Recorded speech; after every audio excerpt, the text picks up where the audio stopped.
The space is a difficult space for artists, or for us at least. But it's a really inspiring space because you have to really think creatively about how you're gonna use it, especially since our work is not like your sort of normal put a painting on a wall kind of work.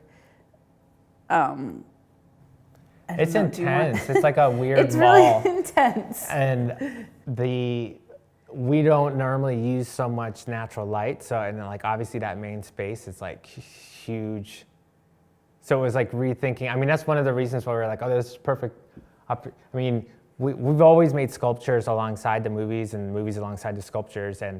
But like most people know about the movies because we can show them online and it's just like easier to access them. And it was like, kind of just seemed like a great place to show more of a sculpture park and kind of had the movies be the backdrop rather than the foreground.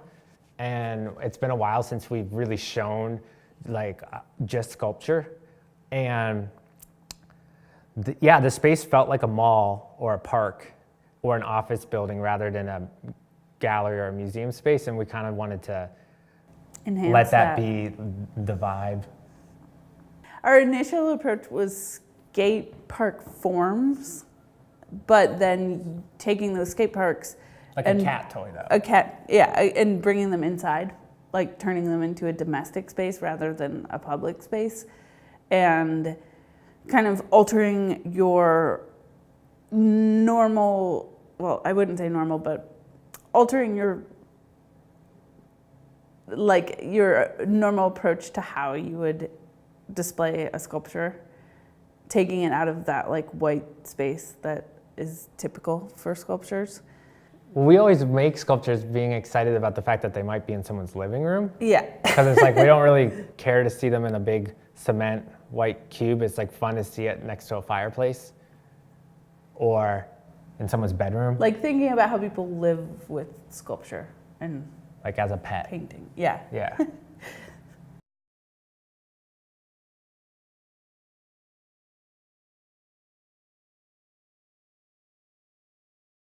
Lizzie and I both seem to be people who enjoy working in an environment that has multiple different voices that are even like conflicting, and enjoy like an environment where there isn't necessarily consensus and that there's like a live, active debate about what any potential thing means, like a prop or like a phrase or a word or anything. And so, well, for Lizzie and I, we've always collaborated, and it's always been natural for us to want to collaborate. A lot of the people we collaborate with have solo art practices, and people like do something different within the context of our work that's maybe different than what they do for themselves, or maybe it's similar, or maybe they're just acting and there isn't a collaboration, they're just like delivering the lines. Like everybody has like a different relationship to whatever premise we're setting up at that moment. And like even between us, like our collaborative efforts or our collaborative space is different for each project. Like sometimes it's very much like we're just doing it together. Sometimes we're working separately and then we can join it. Sometimes Lizzie initiates something, sometimes I initiate something. And yeah, it's moment specific. And a lot of times we'll make things independently and then give it to the other person and let them destroy it, essentially.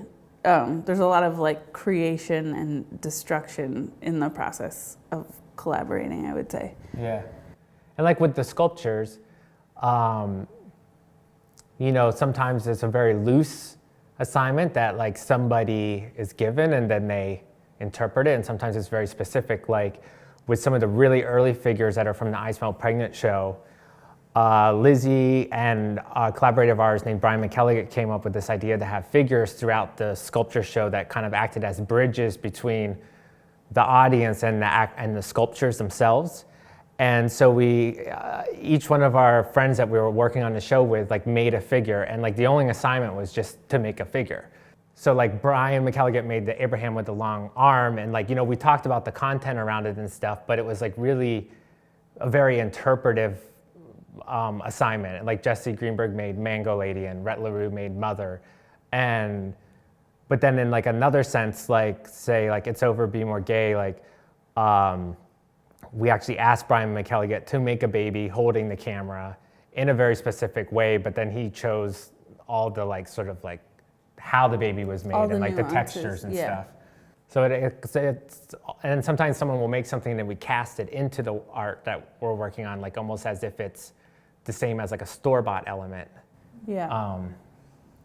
It becomes like a prop. Sometimes we take figures that somebody else makes and we'll like just entirely cut them in half or something. So we use pieces that we get from other artists and we use them as if we bought them. Like we use them like paint or like supplies. Yeah. And but then in the movies, it's it's a whole different thing because it's like there's like an understanding of collaboration in movies where there's less of one in sculpture. So it's just very natural and I think native to people to think of the movie space as a collaborative space. And so I feel like with sculpture, it's more of a conversation ahead of time. But like with movies, it's like the conversation usually is more when somebody wants to give more than just act, and then there's like a whole conversation around it, or it just happens like live, like someone's inspired to start improvising based on the script, and then we just run with it. One of the things that's interesting is that Ryan and I have like a very like public collaborative practice, but Ryan and I also work with a lot of people constantly, and they're just as much a part of our creative practice as like the two of us are part of our creative practice. So it's nice to be able to acknowledge that.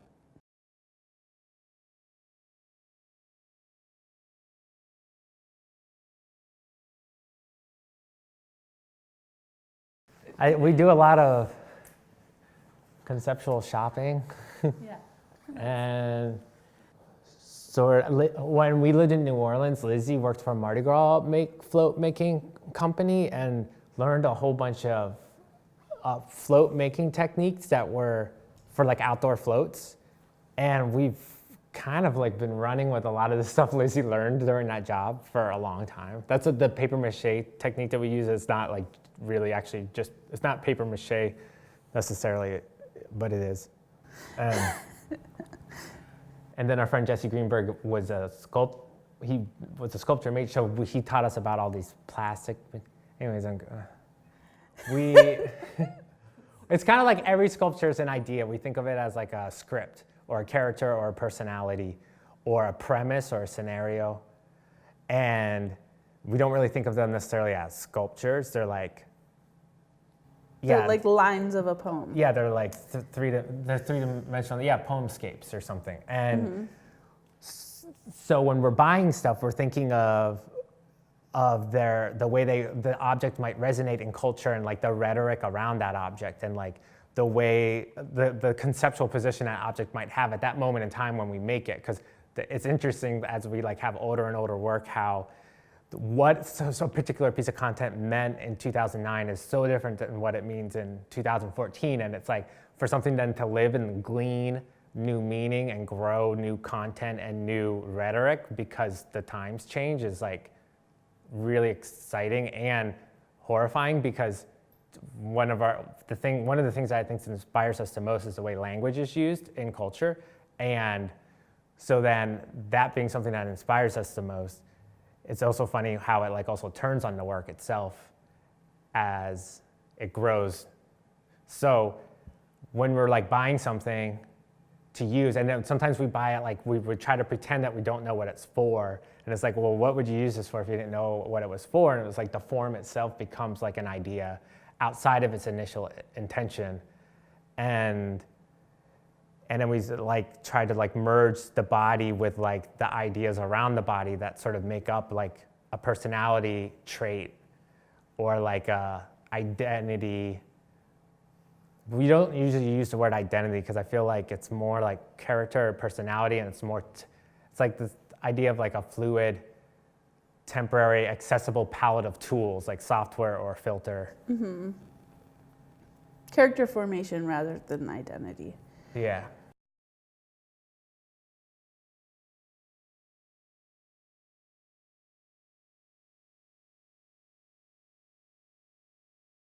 But bringing together these sculptures was very intuitive for us. We didn't approach it as a sort of in a timeline kind of way. We just thought about what sculptures would be interesting to exhibit in relation to each other. Yeah. In the idea that we were making some sort of a sculpture park. Yeah. And then we decided to use Animation Companion as a way to sort of, I mean, obviously the sculptural theaters are sculptural and connect to the sculptures, but then we were thinking that the Animation Companion group of photos kind of like would bridge the sculptures to the figures and characters inside the movies themselves, and just those aren't stills from movies. They're not characters from movies. Well, two characters are in a movie, but that, you know, it's outside of the movie, and we don't ever like show stills from movies. It's a very like different thing, the Animation Companion, but it's like the, you know, the body as like a script and as like a sculpture scape, and the frame as like a skin, and how that relates to animation and 3D renderings and like virtual environments. But then also how that relates to just the use of language in general. Like language is like a skin, and it's like spell casting, and it's magic. It's a photo project. It's like, I was thinking of it as like a story, and the I don't know, in these photos we're kind of using the figure or the space as a script in a way. I think of the photos as scripts. I mean, animation has been like an important concept through kind of like ever since our first movie.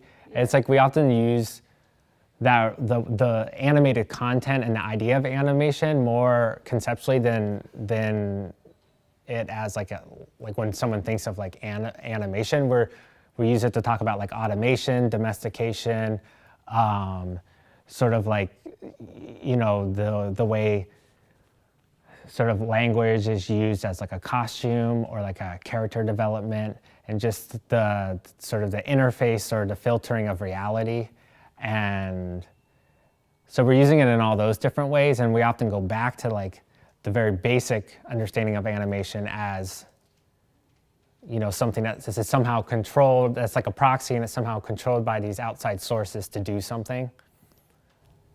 That makes sense? It's kind of like, also I feel like we use the idea of animation to sort of talk about this idea about like of an unending morphability of things, and the sort of danger and possibility in that, because, you know, there's a lot of amazing things, and then there's a lot of things that could be really scary.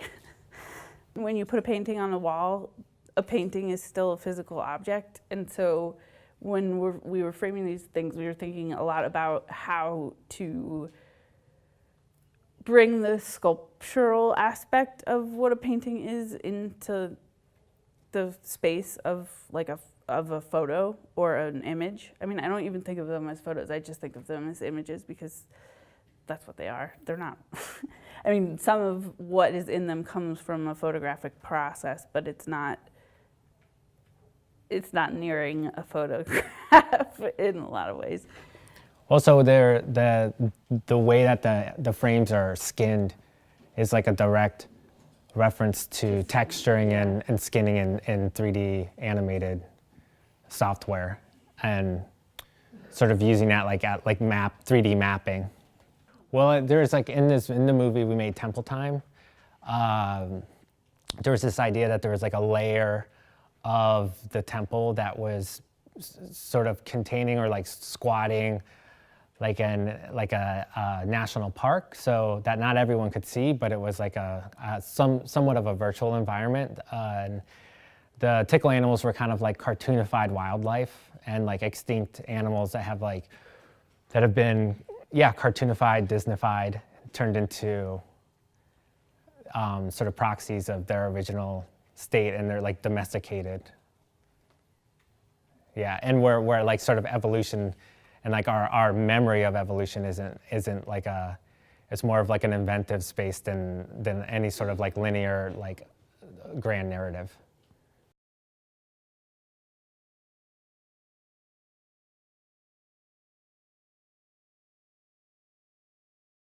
I don't think we think of it as a separate activity. Like a character in a film is just, we approach it the same way we approach making a character as a sculpture, if that makes sense.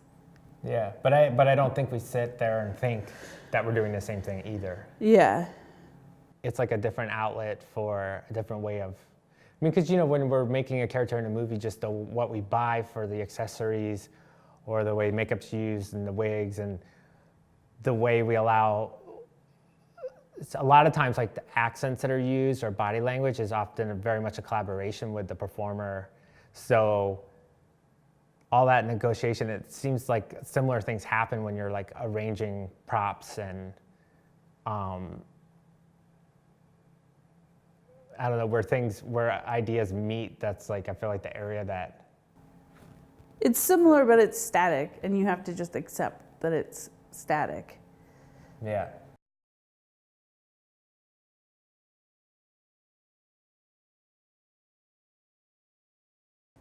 This one is, well, this one's actually really unique to our sculptural theater making practice because it utilizes a lot of the actual props and sets that we had from in the movies. So like usually we don't have a one-to-one relationship with prop and movie making. We think about them as like poetic frames for the movies, and a lot of times we make them post making the movie. But this one is very like sort of special to us in a way, because you can definitely see the reflection of the movie in the space itself. It's rare for us to use stuff from the movies in the sculptural theaters, because, I mean, also because we want there to be like a poetic leap. Yeah. Because we want a lot of the ways like the movies work for us is I think a lot of, they're orchestrated to be kind of like multilinear and like a mesh of linearities, and like a lot of the ideas and like storylines sort of morph and come into sort of a form of linearity in your memory of the piece more than while watching it, because like a lot of times different ideas are expressed in different aspects of the body of work, like in a different movie or something. And so being in like a space that kind of like takes the way language might be used in the movie and then does it with furniture, like composited furniture, and or like the way something's destroyed, or like the relationship of how something's used in a public space versus a private space, and all these different things kind of reflect, or are meant to like reflect on the movie and sort of aid in that poetic framing of it and the poetic remembering of it, like the way story gets remembered and retold in your own brain and then joins up with your own experiences and own thoughts. So also, we don't normally name pieces until they're done, because we think of the naming the same as similar to sculptural theaters, as like a frame and a container or a jumping off point, at like a suggestive jumping off point to maybe starting to kind of suggest a way of unpacking some of the ideas, but not necessarily like saying that there's a way to understand it, because we're a lot more interested in like opportunities of thoughts rather than like answers.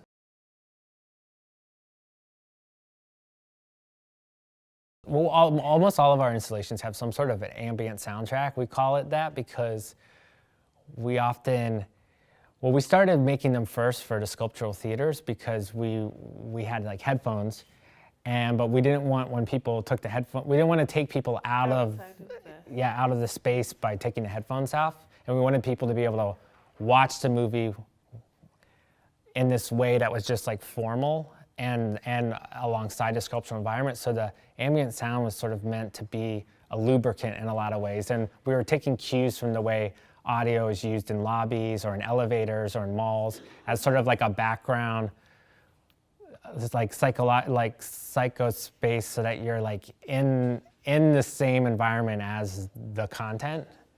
And then we started expanding that into our sculpture practice. Mm-hmm. And this is an example of it, yeah.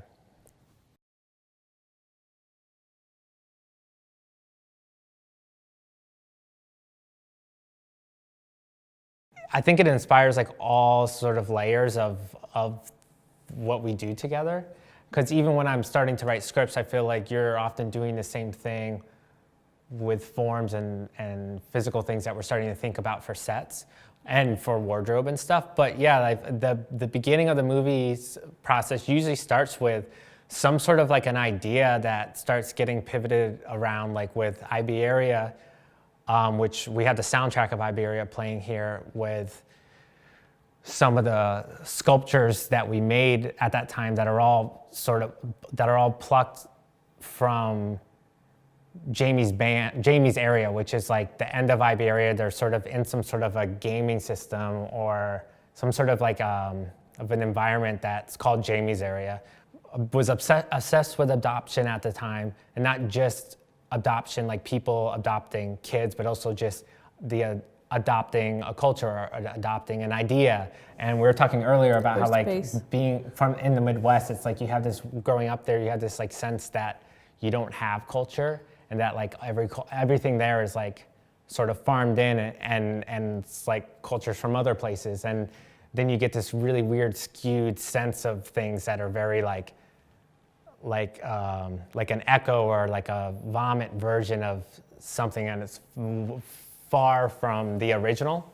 And just thinking about like origin stories and like what it means to even be an original of anything, and like the geography of like accents and stuff, and like using, and how like people were starting, because of YouTube, maybe starting to use accents more as like language palettes or like tools, where it's like you can access different things to say certain things in different settings, and it might not have anything to do with like who you are. It's just everything becoming more and more of a utility or a toolbox rather than a reality. And then the movie script sort of started coming out of those ideas. But then they often start off like poems, and then they slowly start to grow characters, and then they become movies, and it usually radiates out from the center. It doesn't start with the beginning or the end. We decided to show Iberia without the movie, just the soundtrack, because we often use soundscapes in our installations to kind of like lubricate the environment and conjoin things together, and also make the space feel a little more like a lobby or some sort of a public space or a park or a mall. And mentally disjoint people from the space that they're in, and sort of control their interior space. Yes. And then also wanted to, because Iberia, it's like, unlike a lot of the other movies, it doesn't have a lot of sound design and like music. It's a lot of just talking. We wanted to hear it more like almost like a play, like you're just listening to the script as like a form, and not sort of dealing with the visual aspects of the way that interface with the script itself, but just the ideas, like as like an interior monologue almost.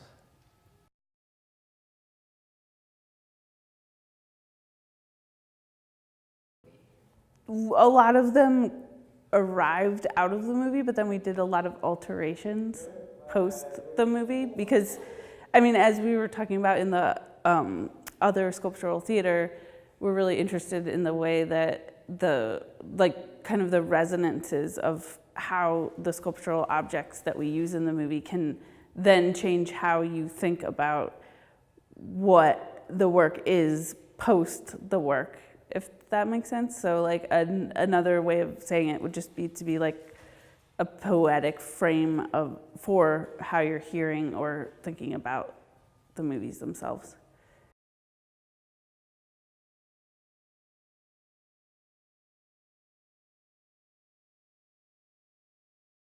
Like in Any Ever, there's some sets that we made together, and we like would plan them together, and then sometimes It'd be assignment. it would be, or just be like, Lizzie would know what I'm working on, and she would just make a set. It would just be completely separate, and then we would like, part of the script was merging the two ideas together in real time with actors. So it's like, how does this script fit with what you made? And the actors can join it. So sometimes there's multiple writing processes happening, whether it's with objects or with words. And the glue ends up being the performance. And then that's a script writing process that's collaborative with the performers. And also editing becomes a script writing process as well. So it's kind of, I mean, even when we're making sculptural theaters or sculptures, it's like you start with all these objects and then you begin to edit in a way. So it becomes like, oh, this is a hat.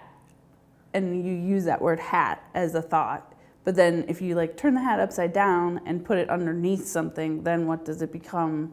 And how does that work? And how can you read that? And like, I don't know, it just is like this sort of form of editing that then results in like a final edit that becomes a sculpture or a sculptural theater or a movie.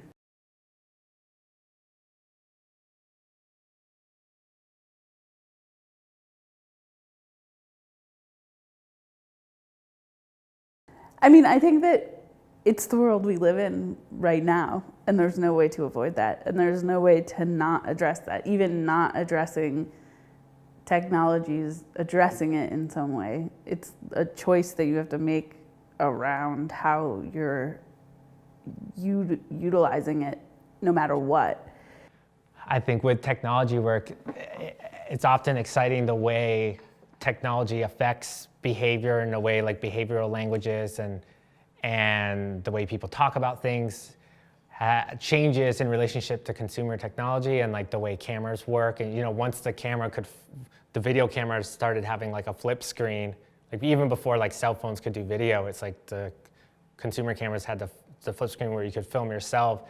It completely changed like performance dynamics between people who were making stuff in their own homes, and like how that changed the behavior of like looking at yourself while talking to not yourself to somebody else. And we're more interested in that than the camera or the technology. It's kind of like what happens to the human body and the human communication and rhetoric and all that kind of stuff.